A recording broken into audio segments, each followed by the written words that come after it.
Bismillahirrahmanirrahim. Assalamualaikum warahmatullahi wabarakatuh. Salam. Para pemirsa channel Kupas, kembali bersama saya dalam pembahasan tentang berbagai fenomena sosial keagamaan di channel ini, channel Kupas. Bersama saya seperti biasa telah hadir Ustadz Musa Al-Kazim.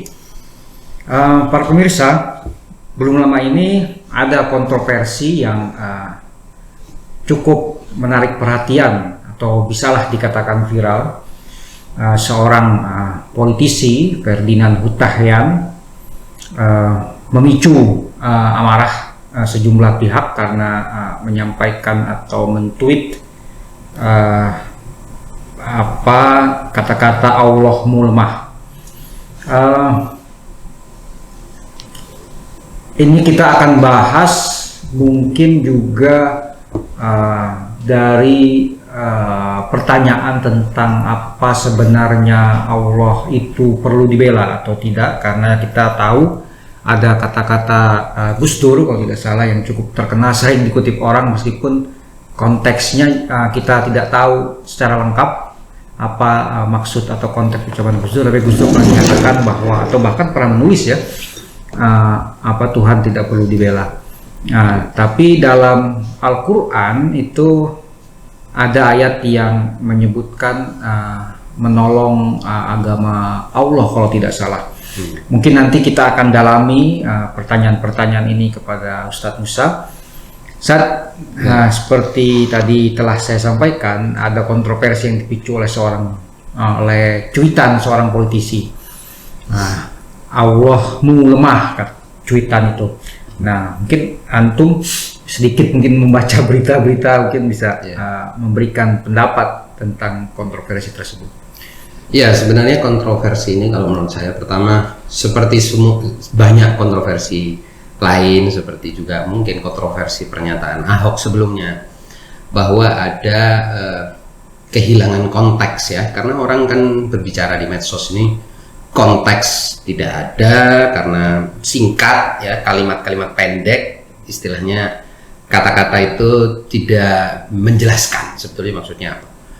Tapi saya pribadi yakin bahwa tidak ada maksud untuk menistakan Allah dalam pernyataan seperti itu, sama seperti sebelumnya kita yakin juga Ahok tidak menista dalam pengertian menista Al-Quran seperti yang dianggap oleh sebagian. Tapi bagaimanapun ini menjadi pelajaran penting dalam komunikasi sosial, terutama di era medsos ini, untuk orang lebih hati-hati berbicara, karena sangat mungkin itu disalah mengerti dan disalah pahami, sehingga menimbulkan pro kontra yang menyebabkan pencetus omongan ini katakanlah di stigma atau bahkan dilaporkan ke polisi, atau dipersekusi dan seterusnya. Jadi saya kira ini pelajaran terpenting dari semua ini.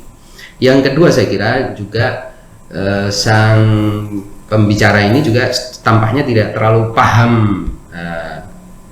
bahasa Arab dan penggunaan kata Allah itu sendiri dalam ilmu kalam, akidah dan lain sebagainya. Karena ketika kita menyebut Allah itu ada banyak yang dimaksud dengan lafzul jalalah ini. Pertama, bisa jadi orang itu memaksudkan adalah zat Allah itu sendiri. Tentu kalau zat Allah tidak ada orang yang bisa membela, tidak ada yang perlu membela Allah dalam pengertian zat Allah, karena Allah Maha Kuasa, dan Allah sendiri berulang-ulang mengatakan bahwa Dia yaf'alu ma yurid, Allah melakukan apa yang Dia kehendaki. Allah Maha Kuasa, lebih berkuasa daripada apapun gitu, dan lain sebagainya. Begitu juga dalam kaitan dengan perbuatan Allah, tidak ada yang bisa menolak perbuatan Allah, juga tidak ada yang perlu mendukung perbuatan Allah dalam pengertian af'alullah ya. Nah, itu juga tentu tidak ada yang perlu dibela. Tapi juga kadang-kadang yang dimaksud dengan Allah itu adalah syariatnya, misalnya aturan-aturannya, perintah-perintahnya. Jadi membela Allah dalam pengertian itu bisa menjadi relevan. Berarti apa maksudnya membela Allah kalau dalam konteks Allah sebagai syari', sang pemberi syariat atau penentu undang-undang dan aturan, yaitu menegakkan syariat itu di dalam diri kita dan juga dalam akhlak kita, ya kan, juga bisa juga yang dimaksud dengan Allah itu adalah kehadirannya di dalam diri kita, ingatannya di dalam diri kita. Itu semua perlu dibela, dirawat, dipelihara dan seterusnya. Jadi sebetulnya Gus Dur dari satu sisi itu benar ya, bahwa Allah tidak perlu dibela. Betul, Allah tidak perlu dibela. Allah Maha Kuasa atas segala sesuatu. Bagaimana membela Allah? Dalam pengertian Sang Maha Kuasa kok perlu dibela, kan jadi terbalik konsepnya. Tapi ada kalanya seperti tadi Anda sebutkan di dalam Al-Quran sendiri, seperti dalam surat Muhammad ayat 7 itu, Allah seolah-olah meminta pembelaan ya, intan surullah, kan ayatnya itu, ya ayyuhalladzina amanu intan surullah yansurkum wa yuthabbit aqdamakum. Wahai orang-orang beriman, apabila kalian menolong Allah, maka Allah akan menolong kalian dan memperkuat pijakan kalian atau mengukuhkan kalian dan memenangkan kalian. Nah ini kan seolah-olah sepertinya Allah meminta pembelaan. Padahal yang dimaksud di sini jelas bukan Allah sebagai zat, pasti. Tetapi kita bisa lihat di ayat ini yang dimaksud adalah dalam kaitannya dengan Rasulnya. Karena ayat ini konteksnya jelas-jelas yang dimaksud adalah dalam kaitannya dengan Rasul yang sedang diperangi oleh orang-orang kafir. Nah, maksudnya membela Allah di sini membela Rasul, bukan membela Allah zat yang Maha Kuasa itu. Membela Rasul, makanya ini ditafsirkan oleh para mufassir sebagai pembelaan terhadap Rasul yang ketika itu sedang dikepung oleh musuh-musuhnya, dan juga membela ajaran-ajarannya dan membela syariatnya dan seterusnya. Sekarang ketika Rasulullah tidak ada, berarti pembelaan terhadap Allah itu berarti pembelaan terhadap ajaran Allah di dalam diri kita dan ruang lingkup yang bisa kita terapkan ajaran itu. Nah, gitu. Ini Zat, Kira-kira konsep ini jelas ya. Jadi ada dimensi yang dimaksud Allah sebagai zat, dimensi Allah sebagai sifat, dimensi Allah sebagai pemberi syariat. Nah, dalam konteks pemberian syariat atau penetapan syariat ini kan Allah memberikan pilihan terhadap manusia, kebebasan. Kamu boleh ikut itu, boleh tidak. Itu bukan istilahnya, bukan iradah Allah at-takwiniyah, bukan af'al takwiniyah. Seperti terbitnya matahari dari timur, tenggelamnya di barat, panasnya matahari dan semua hal yang bersifat kosmik. Itu tidak perlu pembelaan juga. Allah melaksanakan itu, mengatur itu. Dan tiada seorang pun yang bisa menolak. Tidak ada siapapun yang bisa menolak. Matahari dan planet-planet itu juga tidak bisa menolak. Betul, matahari juga tidak satu kan. Matahari dan semua galaksi itu tidak bisa menolak perintah Allah yang bersifat takwini. Tapi ada perintah yang bersifat tasyri'i. Dan perintah yang bersifat tasyri'i hanya kepada mereka yang memiliki kebebasan untuk memilih, yaitu manusia dan jin dalam ajaran Islam. Mungkin Anda bisa menjelaskan lebih lanjut tentang ayat tadi, intan surullah ya, menolong Allah itu, karena dalam konteks sosial politik itu kata-kata menolong Allah ini kan sering dikhotbahkan untuk membakar semangat merusak atau semangat menghakimi orang, semangat mendiskriminasi atau mungkin melakukan kekerasan terhadap orang yang tidak sependapat dengan kita, karena menurut mereka kita membela Allah. Sangat penting pertanyaan ini. Justru di sini istilahnya dalam bahasa Arab baitul qasidnya, artinya crux of the matter-nya. Membela Allah dalam ayat Al-Quran seperti dalam surat Muhammad dan juga surat Al-Hasyr ayat 8, surat Muhammad ayat 7 maupun surat Al-Hasyr ayat 8 yang saya akan bacakan ya. Kalau surat Muhammad tadi kan ya ayyuhalladzina amanu in tansurullaha yansurkum wa yutsabbit aqdamakum. Lanjutannya jelas, yang dimaksud itu adalah pembelaan terhadap Rasul. Rasul ini yang diutus oleh Allah, yang ditentukan oleh Allah. Ini Rasul, ya kan? Definitif orangnya. Tidak semua orang bisa mengklaim itu. Dan kita akan tanya sama mereka yang merasa membela Allah itu, kamu sudah mengklaim statusmu sebagai Rasul? Hati-hati. Kalau kamu minta orang untuk membela Allah dan akhirnya itu adalah pembelaan terhadapmu, berarti kamu sudah mengklaim maqam nubuwah atau kamu sudah mengklaim dirimu sebagai nabi, sebagai rasul. Ini bahaya sekali. Kamu klaim sesuatu yang kamu pasti tidak punya hak untuk itu. Kemudian surat Al-Hasyr tadi saya sudah sebutkan ayat 8. Ini jelas. Jadi ataf artinya di sini disebutkan secara lebih jelas. Wa yansurunallaha wa rasulahu ulaika humus shadiqun. Dan mereka membela atau menolong Allah dan Rasulnya. Jadi langsung maksudnya membela Allah di sini membela Rasulnya karena Allah ghaibul ghuyub, Allah gaib. Bagaimana membela Allah? Dengan cara apa membela Allah? Membela Rasulnya. Nah, membela Rasulnya itu definitif. Orangnya definitif. Dan siapa yang berani mengklaim dirinya sudah berstatus sebagai Rasul? Saya kira justru kebalikan dari apa yang terjadi. Semuanya ini bukan Rasul. Satu. Itu yang pertama. Yang kedua, bahwa membela Allah dalam pengertian membela Rasul itu juga harus membela perilaku Rasul. Bagaimana Rasul itu menegakkan dakwahnya atau menegakkan syariahnya, menegakkan risalahnya? Pakai apa dia menegakkan? Pertama-tama dia pakai akhlak, pakai akhlakul karimah, bahkan makarimul akhlak. Kita sudah pernah bahas bahwa Rasulullah SAW prioritas dakwahnya adalah menebar rahmat, menebar kemuliaan akhlak dan menarik orang dari sisi itu. Dan Rasulullah ini kalau kita lihat masa risalahnya 23 tahun ini, dia 13 tahun itu dikepung orang, dihajar, dizalimi. Apakah Rasulullah kemudian minta pembelaan Allah dalam pengertian mukjizat untuk membumi hanguskan musuh-musuhnya? Sama sekali tidak. Bahkan dia berhijrah dengan sangat berat hati. Bahkan dalam riwayat disebutkan ketika Rasulullah dalam perjalanan hijrah itu berkali-kali menangis setiap kali mengingat Makkah. Bagaimana orang, saya ini Pak Irman sekarang bukan penduduk asli Jakarta. Ketika saya mau pindah ke daerah lain itu berat hati. Padahal saya bukan penduduk asli Jakarta dan bukan kelahiran Jakarta. Padahal di sini Rasulullah itu kelahiran Makkah dan bukan hanya lahir seorang diri, keluarganya di Makkah dan dia meninggalkan banyak hal. Makanya berat sekali. Itu pun dijalani oleh Nabi dalam rangka apa? Untuk tidak membumi hanguskan umat dengan cara menghancurkan segala sesuatu. Sampai kemudian ketika Nabi hijrah dan tetap diperangi dalam pengertian disantroni, barulah Nabi melawan agresi itu.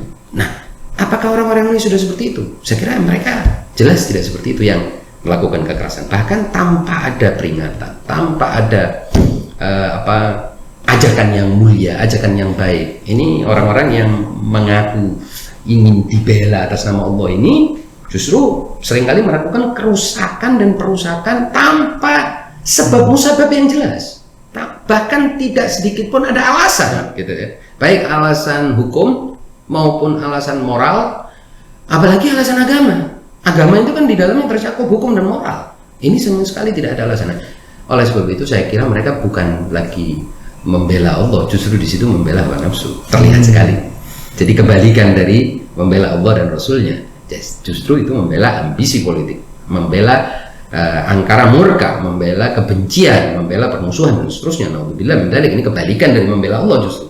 Sebaliknya kalau kita tidak membela mereka berarti kita membela Allah.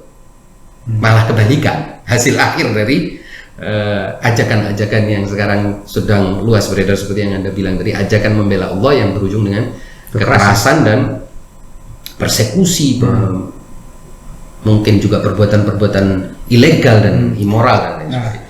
Di tengah ketiadaan Rasulullah setelah wafatnya Rasulullah, sebenarnya bagaimana sih kita istilahnya menjalankan perintah membela Allah itu seperti apa mungkin? Ya, yang paling muttafaq, artinya yang paling disepakati oleh para ulama hampir semua madhab itu adalah membela penghambaan kita kepada Allah Subhanahu wa taala. Artinya kita membela Allah itu dalam arti Allah selalu kita hadirkan dalam semua niat, pikiran, sikap, perilaku, aksi, reaksi kita dan lain sebagainya. Ketika kita sudah menghadirkan Allah dalam semua itu, berarti kita sudah membela Allah. Plus juga menjalankan perintahnya dan menjauhi larangannya. Itu artinya membela Allah itu sebetulnya itu. Dalam konteks individu. Kemudian individu ini bisa mempengaruhi sekitarnya. Dan dengan cara yang sama. Tidak boleh melanggar apapun. Bahkan mulai dulu dengan dirimu. Artinya terapkan semua perintah Allah, jauhi semua larangannya, hadirkan Allah dalam semua niatmu, pikiranmu, sikapmu, perilakumu, aksimu, baru engkau telah membela Allah. Dan otomatis Allah akan membela dia. Tidak usah cari pembelaan lagi, Allah yang akan membela dia. Orang yang seperti ini kalaupun sendirian dalam hidup ini, Allah akan bela dia. Seperti cerita nabi-nabi. Nabi-nabi umumnya kemudian berakhir sendirian kan dalam membela Allah. Apa yang terjadi? Allah membela mereka semua. Begitu juga para wali Allah, begitu juga para mujahid yang sebenarnya dalam pengertian yang hakiki, mereka dibela oleh Allah. Jelas-jelas dimenangkan meskipun dia seorang diri. Jadi yang saya maksud, nah kemudian zikrullah itu juga disebut sebagai nusratullah, artinya mengingat Allah dalam semua keadaan. Itu berarti kita membela Allah yang ada di dalam diri kita, menjaga penghambaan, ubudiyah kita kepada Allah. Itu berarti kita membela Allah. Termasuk juga manifestasi membela Allah, Pak. Dalam semua langkah kita mengucapkan nama Allah, Bismillah, mengucapkan Bismillah. Itu berarti kita membela Allah. Allah kita hadirkan dalam semua tindakan kita. Maksudnya membela Allah itu artinya keyakinan kita tentang Allah kita perkuat setiap saat, kita pelihara setiap saat, kita kembangkan dalam semua aksi dan niat dan pikiran dan reaksi kita dalam kehidupan ini. Nah, kalau orang yang sudah melakukan hal seperti itu, menghadirkan Allah dalam dirinya sendiri, itu artinya kan dia nggak reaktif saja kalau menghadapi pernyataan-pernyataan orang-orang nggak jelas gitu kan. Sangat tepat Pak Irma. Bahkan menurut saya itulah makna ketika Allah menyatakan dalam surat tadi yang saya baca pertama itu surat Muhammad ayat 7 itu, bahwa Allah akan membela dia wa yutsabbit aqdam. Yang intansurullaha yansurkum wa yutsabbit aqdam. Artinya Allah membela dan menolong dia itu dengan cara apa sih? Membela, menolong dan menguatkan dia itu dengan cara apa? Memberi dia pikiran positif, memberi dia kekuatan sabar, memberi dia tawakal, memberi dia keimanan, memberi dia ketenangan. Itu dan itu disebutkan dalam Al-Quran. Wa anzalas sakinata. Jadi ketika pertempuran Badar, di saat orang mukmin itu sudah mau katakan terkalahkan, Allah turunkan kepada mereka sakinah, ketenangan. Orang kalau tenang itu sudah 90% pertempuran dimenangkan. Dan sekarang sudah menjadi satu kesimpulan para psikolog dan lain sebagainya bahwa kecerdasan emosional, ketenangan itu kekuatan yang berpikiran positif menghadapi masa-masa sulit. Stoicism kan begitu. Dan itulah pembelaan Allah terhadap dia. Kenyataannya orang ini akan selamat dari krisis karena memiliki kemampuan mental dan pikiran yang positif dan lain sebagainya. Itu pembelaan Allah kepada dia. Tidak perlu mukjizat turun. Nah, misalnya kita menghadapi krisis, kalau kita menghadapi suatu krisis, musibah, kesulitan dan lain sebagainya dengan pikiran yang tenang, kita akan bisa melihat solusinya di mana. Ya. Sebaliknya kalau kita dihabiru oleh kepanikan dan kekalutan, pasti krisis itu akan lebih besar daripada kita dan menggulung kita, dan kita tidak akan dapat solusi. Jadi saya kira di sini poinnya. Nah, oleh sebab itu para mufassir ulama, ahli akhlak dan lain sebagainya menyebutkan bahwa pertolongan Allah turun kepada orang-orang yang beriman, yang telah menolong Allah di dalam dirinya itu dengan menjalankan perintah-perintah Allah dan menghadirkan Allah, mengingat Allah dan lain sebagainya. Yang paling terlihat adalah dengan menenangkan batinnya, memberi dia kebahagiaan di saat dia seharusnya susah, memberi dia kesabaran, tawakal, kekuatan-kekuatan batin yang sekarang ini seperti tadi saya bilang sudah menjadi kesepakatan ahli-ahli psikologi bahwa itulah kekuatan manusia yang sebenarnya, yang oleh Daniel Goleman disebut sebagai kecerdasan emosional itu, yang saya kira atau oleh peneliti seperti Dana Zohar disebut sebagai kecerdasan spiritual. Itu kekuatan utama manusia sebetulnya. Saya kira ini yang justru tidak terlihat pada orang yang sekarang mengklaim sebagai pembela Allah. Benar juga dalam pengertian ini apa yang dikatakan oleh Ferdinand tadi, bahwa kalian ini ternyata dalam pembelaan kalian terhadap Allah sama sekali tidak mendapatkan bantuan dari Allah. Terlihat sekali langkah-langkah kalian lemah, selalu saja kalian menunjukkan reaksi yang berlebihan yang menunjukkan kalian ini golongan yang lemah dan tidak ada pertolongan kepada kalian. Kalian istilahnya sore loser gitu. Kalian ini pecundang-pecundang yang semakin hari terlihat semakin hancur. Seperti yang kita lihat di Timur Tengah beberapa waktu lalu. Mereka ISIS ini kan mengklaim membela Allah, menjalankan khilafah Allah. Tapi kita lihat semua aksinya, mulai dari sikapnya, cara berpikirnya, sikapnya, aksinya, strateginya, semuanya menunjukkan mereka ini kaum pecundang yang tidak akan mungkin membabi buta dan tidak mungkin dengan resource seperti apapun, dengan sumber daya seperti apapun mereka bisa menang. Tidak mungkin, karena bertentangan dengan kemanusiaan, bertentangan dengan hukum alam, hukum masyarakat, dan hukum agama itu sendiri. Makanya Allah tidak menolong mereka. Dan itu disebutkan di dalam surat Al-Fatah, misalnya ayat 3 ya.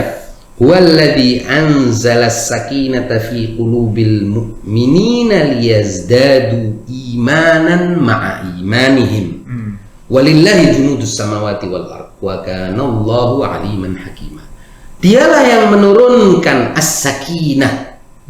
Ini orang kalau sudah ini dalam keadaan perang, dalam keadaan apa, dalam keadaan kerumitan, kalau Anda punya sakinah, ketenangan, Anda pasti menang. Gitu. Ya. Tapi kalau Anda tidak punya ketenangan, mulai dari Anda akan mengalami sakit fisik, sakit mental, bahkan Anda bisa mengalami panic attack ya, serangan kepanikan, dan itu bisa menimbulkan sakit mah yang akut, kram, serangan jantung, dan macam-macam penyakit lain. Akhirnya Anda sendiri secara fisik sudah tidak mampu, apalagi juga orang akan melihat kekalutan Anda, dan akibatnya tentu saja kekalahan yang definitif, yang pasti gitu saya kira. Baik para pemirsa, ya, kita sudah tahu sekarang apa sebenarnya hakikat membela Allah, seperti tadi yang sudah dijelaskan Ustaz Musa, dan tidak perlu lagi saya ulangi poin-poin Ustaz Musa yang sangat jelas tadi.